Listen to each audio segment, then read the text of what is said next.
Welcome back to my channel. Did you know that Google is only 20 years old? So I looked this up yesterday and Google came out in 1998, September 1998, so it's only 20 years old. And I mean, I'm lucky that it's only a tiny bit younger than me because that means, I've had it my whole life. I pretty much Google everything.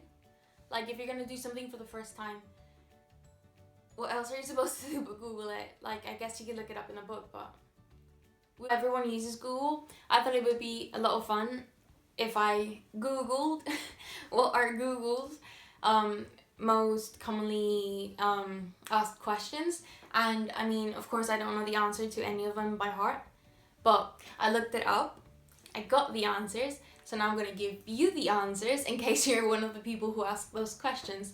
So yeah, I looked these questions up on Google, so I mean there is a chance that the answers are not correct, but if they're not correct, don't hate on me, just teach me, and that way we can all learn together and become better people. The first question is, who is the richest person in the world? As of spring 2019, the richest person in the world is Mark Zuckerberg.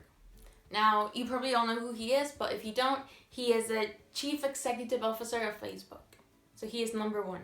Right after him, it's Larry Ellison, who is the co-founder of Oracle Corporation. The third richest person in the world is Amancio Ortega. He is a Spanish billionaire and he is the founder of Inditex Ring Fashion Group. Now that name probably doesn't ring a bell, but what will definitely ring a bell is Zara. So Zara is one of the biggest shops that is in that group. And the fourth richest person in the world is Carlos Slim.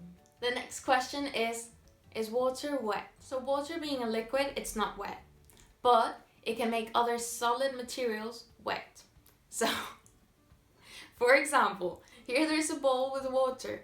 The water is not wet, but the bowl is wet because the water is attaching to its solid material.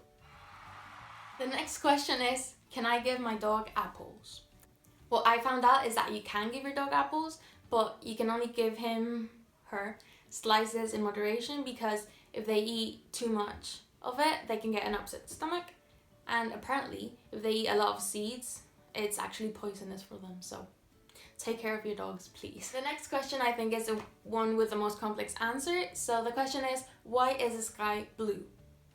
So I'm going to try my best to explain what I understood. So there's two main things that play a role in giving a color to the sky. One is the atmosphere of the earth and the other one is the sunlight. So the sun shines a white light, which is not actually white, it's a mixture of 7 colors, which are violet, indigo, blue, green, yellow, orange, and red. Each of these colored lights have a different wavelength. For example, the violet one has the shortest wavelength, and then the red one has the largest wavelength. Not all of the light is scattered, so the amount of light that is scattered is determined by the wavelength.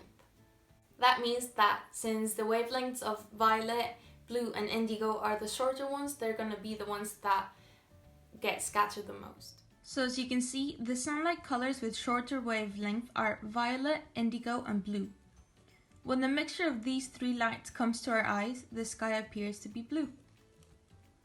But then you would think, since violet is the shortest one, why wouldn't we see a violet or indigo sky? We see a blue sky because the sun emits different amounts of wavelengths. As you can see from the graph, it emits more blue light than violet. Hence, more blue light is scattered by the air molecules, which results in the color of a blue sky. Now you can either believe that, or you can believe that the sky is blue because God is a boy.